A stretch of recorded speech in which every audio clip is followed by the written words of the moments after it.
जरा सोचिए उस रात को जब आसमान में सितारे चमक रहे हों और चांद शांत खड़ा हो, लेकिन अचानक एक सवाल आपके मन को झकझोर दे कि अगर ये धरती जिसकी मिट्टी में हमने अपने सपने बोए, जिसके पानी से हमने अपनी प्यास बुझाई, एक दिन हमें छोड़ दे तो हम कहां जाएंगे? क्या हमारा कोई दूसरा घर है, या हम इस ब्रह्मांड की इस अनंत खाई में अकेले भटकने को मजबूर हैं? वैज्ञानिकों की एक पूरी फौज इस सवाल का जवाब ढूंढने में लगी है। उनकी नजरें उस अनदेखे आसमान पर टिकी हैं जहां हर चमकता सितारा एक नई उम्मीद जगाता है और हर काला कोना एक अनसुलझा रहस्य छुपाए बैठा है। वो खोज रहे हैं एक नई धरती, एक ऐसी दुनिया जहां सूरज की किरणें जीवन को गर्माहट दें, जहां हवा में सांस लेने की आजादी हो और जहां इंसान फिर से अपने पैरों पर खड़ा हो सके। लेकिन ये सफर इतना सीधा नहीं है, क्योंकि हर नए ग्रह की खोज के साथ एक नया सवाल उठता है। क्या ये हमारा आशियाना बनेगा, या फिर एक ऐसा जाल जो हमें अपनी गहराइयों में समा ले? रात के सन्नाटे में जब हम अपने बिस्तरों पर सो रहे होते हैं, अंतरिक्ष में विशाल टेलीस्कोप अनगिनत ग्रहों की छानबीन कर रहे होते हैं। हर चमकता बिंदु एक वादा लेकर आता है, हर धुंधली परछाई एक खतरा छुपाए रहती है। क्या होगा अगर हमें वो ग्रह मिल जाए जो बाहर से तो धरती सा लगे, लेकिन उसकी सतह पर कुछ ऐसा हो जो हमें देखते ही नष्ट कर दे? क्या होगा अगर वो नई धरती हमारी उम्मीदों का मसीहा न बनकर हमारा सबसे बड़ा दुश्मन साबित हो?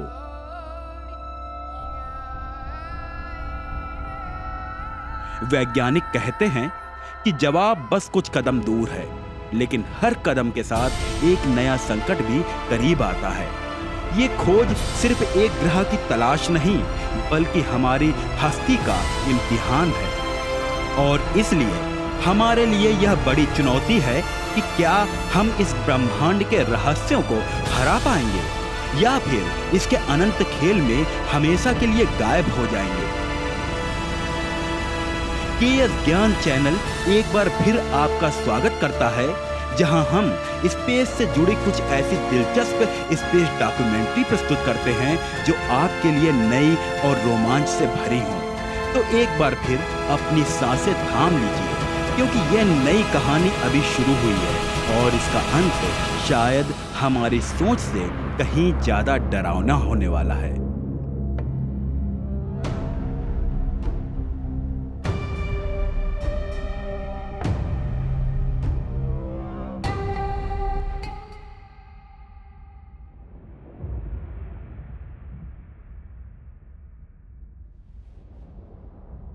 ये कहानी है आज से 9 साल पहले अगस्त 2016 की, जब वैज्ञानिकों को एहसास हुआ कि शायद हम जिस पृथ्वी 2.0 की तलाश में हैं, वो हमसे हद से ज्यादा करीब हो सकती है। एक प्लैनेट जो हमारे सबसे करीबी तारे के चारों ओर घूम रहा है। वहां धरती जैसा वायुमंडल हो सकता है, और ये प्लैनेट है प्रोक्सिमा सेंटोरी। जैसे ही हमें पता लगा कि मात्र 4 लाइट ईयर की दूरी पर एक ऐसा एक्सोप्लैनेट है, तो हमारी खुशी दोगुनी हो गई, क्योंकि हमारे लिए वहां जाना और जगहों से जाना आसान था। यानी कि ये वो पहला पोटेंशियल प्लैनेट था जिस पर इंसान जाकर छानबीन कर सकते थे। और चूंकि यह प्लैनेट प्रोक्सिमा सेंटोरी तारे के चारों ओर चक्कर लगाता है, इसलिए वैज्ञानिकों ने इसका नाम भी इसके तारे के नाम पर ही रखा, प्रोक्सिमा सेंटोरी बी या प्रोक्सिमा बी। दरअसल प्रोक्सिमा बी काफी हद तक पृथ्वी की तरह ही नजर आता है। हमें जैसे ही इस ग्रह के बारे में पता लगा, हमने तुरंत इस पर एक डीप रिसर्च टीम एस्टेब्लिश कर दी, जिसका काम इससे जुड़ी सारी जानकारियां हासिल करना था। और उस टीम के माध्यम से हमें पता चला कि ये ग्रह हमारी पृथ्वी से मास में 1.3 गुना ज्यादा है, पर इसका आकार पृथ्वी के आकार जितना ही है। ये खोज इतनी रोचक इसलिए भी थी क्योंकि आज तक वैज्ञानिकों को जिन ग्रहों का पता मिला उनमें से ज्यादातर ग्रह एक जुपिटर प्लैनेट जितना जायंट एक्सोप्लैनेट्स ही हैं। ऐसे में प्रॉक्सिमा बी का मिलना एक रेयरेस्ट ऑफ रेयर पॉसिबिलिटीज थी, क्योंकि ये प्लैनेट पृथ्वी के आकार के आसपास का था। लेकिन ये समानता तो पृथ्वी के आकार से थी, पर क्या प्रॉक्सिमा बी अपने तारे से भी पृथ्वी की तरह एक समान दूरी पर ही स्थित था? क्योंकि जीवन की संभावना के लिए ये घटक का होना बेहद जरूरी माना जाता है। ऐसी दूरी को साइंटिस्ट की भाषा में गोल्डीलॉक जोन या रीजन कहते हैं, जो कि हर स्टार सिस्टम में एक ऐसी जगह होती है जो स्टार से उतनी ही दूरी पर होती है जहां से उसे पर्याप्त रोशनी मिल सके, और तो और न ही वहां मौजूद ग्रह को अधिक गर्मी या अधिक ठंडक का एहसास हो। अर्थात यह जोन एकदम परफेक्ट होना चाहिए। और यही सवाल अब वैज्ञानिकों के दिलों की धड़कन बढ़ाने का काम कर रहा था। क्या वाकई में प्रॉक्सिमा बी अपने स्टार सिस्टम के गोल्डीलॉक रीजन में था? क्या वाकई में यह अपने स्टार से उतनी परफेक्ट दूरी पर था जहां से जीवन पनपने की संभावना बढ़ सके? इसका पता लगाने के लिए हमने पहले इस प्लैनेट के रिवोल्यूशन टाइम को कैलकुलेट किया और इसका रिजल्ट चौंकाने वाला था। प्रॉक्सिमा बी अपने तारे प्रॉक्सिमा सेंटोरी का एक चक्कर लगाने में मात्र 11.2 दिनों का ही वक्त ले रहा था, जबकि हमारी पृथ्वी ऐसा करने में 365 दिनों का वक्त लेती है। यानी कि प्रॉक्सिमा बी अपने तारे से काफी नजदीक होने वाला था, जो कि हमारे लिए एक अच्छी खबर नहीं थी। पृथ्वी की सूरज से दूरी तकरीबन 14.96 करोड़ किलोमीटर है और यहीं से सूर्य का लगातार चक्कर काटती है। पर प्रॉक्सिमा बी के केस में यह आंकड़ा काफी खराब था। दरअसल प्रॉक्सिमा बी की अपने स्टार से दूरी पृथ्वी की सूर्य से दूरी से तकरीबन 20 गुना कम थी। ये अपने स्टार से मात्र 80 लाख किलोमीटर की ही दूरी पर था, जो कि जीवन के पनपने के लिए बिल्कुल भी अनुकूल नहीं था। लेकिन फिर वैज्ञानिकों को कुछ ऐसा पता लगा जिसने उन्हें एक बार फिर आशावान बना दिया। दरअसल यह प्लैनेट अपने स्टार से काफी करीब तो था और ऐसे में इसके झुलसने की काफी संभावना लग रही थी, पर स्टडी में साइंटिस्ट को कुछ और ही पता लगा। दरअसल वैज्ञानिकों को पता लगा कि यह स्टार सिस्टम हमारे स्टार सिस्टम से काफी अलग है। इसका तारा प्रॉक्सिमा सेंटोरी से आधी गर्मी ही पैदा करता है, जो कि लगभग 5000 डिग्री फ़ारेनहाइट के बराबर है। डॉर्फ स्टार था और इसलिए यह इतना गर्म भी नहीं था और इसका नजदीक से चक्कर काटा जा सकता था, क्योंकि यह सूरज जितना गर्म नहीं था। ऐसे में प्रॉक्सिमा बी एक्सोप्लैनेट पर धरती जितना ही तापमान होने की संभावना थी। पर यह तो बस एक परेशानी से बच निकलने का सिग्नल था। अभी काफी सारी चुनौतियां बाकी थी, क्योंकि भले ही आज प्रॉक्सिमा बी अपने स्थान पर सही था और इसका तापमान सामान्य था, पर प्रॉक्सिमा बी ऐसा कब तक रहती, इसको लेकर अनिश्चितता का माहौल था। और इसलिए इस गुत्थी को सुलझाने के लिए प्लैनेटरी साइंटिस्ट नीना लांजा ने अपने पांव आगे बढ़ाए और वो बैटरीफील्ड फॉरेस्ट नेशनल पार्क पहुंची, जहां उन्हें पता लगा कि हमारी धरती पिछले 4 अरब सालों से अपने स्टार सिस्टम के हैबिटेबल यानी कि गोल्डीलॉक जोन में ही सूर्य का चक्कर लगा रही है। लेकिन इसके बावजूद पृथ्वी की ये ऑर्बिट फिक्स नहीं है, क्योंकि ये सिर्फ सूर्य की वजह से नहीं है, बल्कि इसके पीछे जुपिटर और वीनस का ग्रेविटेशनल पुल काम कर रहा है। और ये दोनों ग्रह ही अक्सर धरती के ऑर्बिट को थोड़ा बहुत आगे पीछे करते आए हैं, जिससे धरती के जलवायु में काफी बड़ा बदलाव देखने को मिलता है।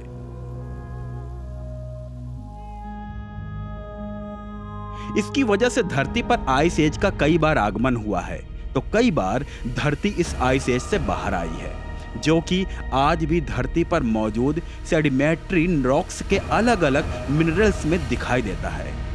और इसलिए वैज्ञानिक कोशिश करते हैं कि अगर वो किसी दूसरे हैबिटेबल प्लैनेट की तलाश में ऑर्बिट की भूमिका नजरअंदाज न करें, क्योंकि किसी भी ग्रह का अर्थ 2.0 होने के लिए उसका अर्थ की तरह ही लंबे समय तक एक ही ऑर्बिट में जमे रहना बेहद जरूरी है, अन्यथा वहां जीवन की तलाश का कोई मतलब नहीं बनता है। तो अब सवाल यह था कि क्या प्रोक्सिमा बी वो दूसरी धरती हो सकती थी जिसे हम ढूंढ रहे थे? इसका जवाब अभी आसान नहीं था, लेकिन फिर साल 2017 में कुछ ऐसा हुआ जिसने इससे जुड़ी कुछ और जानकारियां वैज्ञानिकों को मुहैया कराई। दरअसल साल 2017 में इस टिनी डिम रेड डॉर्फ स्टार में एक बड़ा धमाका हुआ, जिस धमाके में इसके सामने मौजूद प्लैनेट प्रोक्सिमा बी पूरी तरह ढक गया। दिखने में तो वो सोलर सिस्टम जैसी ही थी, पर यह इससे ज्यादा शक्तिशाली थी, तकरीबन 10 गुना अधिक बलशाली। इसे वैज्ञानिकों ने मेगा फ्लेयर्स का नाम दिया है। वैज्ञानिकों के अनुसार ऐसे मेगा फ्लेयर्स किसी किलर एस्टेरॉयड से कम नहीं होते हैं, क्योंकि ये इतने स्ट्रॉन्ग होते हैं कि ये सामने वाले प्लैनेट की सारी शक्तियां छीन सकते हैं, अर्थात इसके ऊपर मौजूद उस चमत्कारी एटमॉस्फेयर को समाप्त कर सकते हैं। और प्रोक्सिमा बी पर तो ऐसे फ्लेयर्स का आना वर्ष में एक बार निश्चित था, अर्थात अगर कोई एटमॉस्फेयर किसी वक्त पर प्रोक्सिमा बी पर मौजूद भी था तो अब उसका मिलना असंभव था। शायद प्रोक्सिमा बी में पृथ्वी जैसे बनने की संभावना है, पर अगर हम इस वक्त उस ग्रह पर परिस्थितियों की बात करें तो यह बिल्कुल सूखी और बंजर होगी, क्योंकि सालाना आने वाले मेगा फ्लेयर्स ने यहाँ के एटमॉस्फेयर को पूरी तरह खत्म कर दिया होगा। और तो और यहाँ के पानी का स्रोत भी ऐसे में मिलने की संभावना शून्य है। प्रोक्सिमा बी भले ही सबसे करीबी स्टार सिस्टम का हिस्सा है, पर शायद यह अर्थ 2.0 के लिए एक प्रबल दावेदार नहीं हो सकता, और इसलिए वैज्ञानिकों ने इसे छोड़ किसी दूसरे स्टार सिस्टम की तलाश शुरू कर दी, जो कि इस बार उन्हें धरती से तकरीबन 40 लाइट ईयर दूर मिला। हमने एक बेहद रोचक स्टार सिस्टम तलाश लिया है, जहां बस एक या दो अर्थ नहीं बल्कि 7 अर्थ हो सकते हैं, और इनमें से एक पर धरती जैसी परिस्थितियों का होना तो एकदम निश्चित है। साल 2016 खगोल शास्त्री अपने नए ट्रैपिस्ट टेलीस्कोप का इस्तेमाल कर आसमान की गहराइयों में डुबकी लगा रहे थे। तभी उन्हें एक तारा टिमटिमाते हुए दिखाई दिया, जिसमें किसी कारणवश अचानक से रोशनी कम होती हुई नजर आ रही थी। पहले तो वैज्ञानिकों को यह बात अजीब लगी, लेकिन जब उन्होंने इस पर फोकस किया तो पता लगा कि यह उस स्टार सिस्टम के सामने से गुजरे एक प्लैनेट की छाया की वजह से हो रही थी। दरअसल यह प्लैनेट अपने ही स्टार के सामने से गुजरता है, उससे उस पर एक्लिप्स बनता है। जब ट्रैपिस्ट ने इसे ढूंढ निकाला तो इस टेलीस्कोप के नाम पर ही ट्रैपिस्ट 1 का नाम दिया गया। ट्रैपिस्ट 1 की खोज इसलिए भी चमत्कारी थी क्योंकि इस स्टार सिस्टम में हमें एक साथ 7 एक्सोप्लैनेट्स मिल गए थे। लेकिन सवाल यहाँ भी वही था कि क्या इस स्टार सिस्टम में मौजूद इन 7 प्लैनेट में से कोई एक प्लैनेट भी हैबिटेबल था, और क्या ये अर्थ 2.0 बन सकता था? ट्रैपिस्ट 1 में मिले 7 प्लैनेट्स अलग अलग तरह के थे। इसका सबसे पहला ग्रह जो अपने तारे के काफी करीब है, वो हमारे मार्स और वीनस की तरह ही काफी गर्म और आग का गोला है, जबकि इसका आखिरी प्लैनेट हमारे यूरेनस और नेपच्यून की तरह ही बर्फ की चादर में ढके है।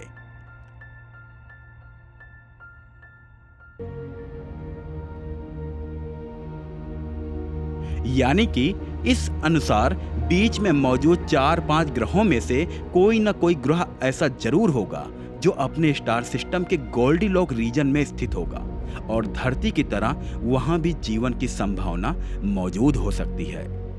क्या पता वहां धरती जैसा वायुमंडल और लिक्विड वाटर भी मौजूद हो, और इसी चीज का पता लगाने के लिए वैज्ञानिक इस पर लगातार नजर रखे हुए हैं। सबसे पहले वो तारों से आ रही रोशनी और इसमें हो रही कमी के आधार पर प्लैनेट्स की आकार और मास का पता लगाने में जुटे हैं। दरअसल ऐसा करना बेहद जरूरी इसलिए है क्योंकि एक बार जैसे ही हम मास और साइज का पता लगा लें, उसके बाद हमारे लिए इससे जुड़ी जानकारी हासिल करना मुश्किल नहीं होगा। हम यह आसानी से जान पाएंगे कि आखिर ये ग्रह किस चीज से बने हैं और यहाँ पर पानी मौजूद हो सकता है या नहीं। और डेटा से जो बात पता लगी वो काफी चौंकाने वाली है। दरअसल वैज्ञानिकों ने यह अंदाजा लगा लिया है कि इनमें से एक ग्रह पर पानी का विशाल समंदर मौजूद है और यह समंदर धरती पर मौजूद पानी से 250 गुना अधिक मात्रा में मौजूद है। और इसी प्लेनेट को अब वैज्ञानिकों ने अर्थ 2.0 का दर्जा दे रहे हैं।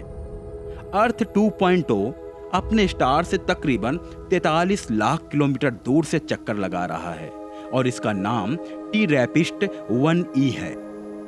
अर्थ 2.0 की बनावट से यह स्पष्ट होता है कि निश्चित ही इसमें धरती की तरह आयरन कोर होगी, साथ ही साथ इसका मैग्नेटिक फील्ड हमारे अर्थ की तरह ही काफी स्ट्रॉन्ग होगी। बेशक इस ग्रह पर एक स्ट्रॉन्ग मैग्नेटिक फील्ड का होना काफी फायदेमंद साबित हो सकता है क्योंकि यह लगातार उस ग्रह के बाहरी रेडिएशन से सुरक्षा करेगी, ठीक वैसे ही जैसे हमारी पृथ्वी हमारी रक्षा करती है।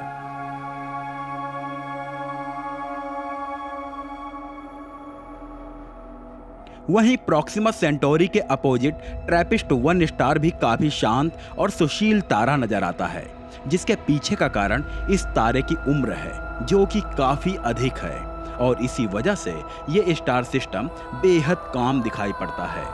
और इसके द्वारा प्रॉक्सिमा सेंटोरी की तरह हर साल मेगा फ्लेयर्स की बरसात भी नहीं होती है, यानी कि ये काफी सेफ और रिलायबल स्टार सिस्टम है।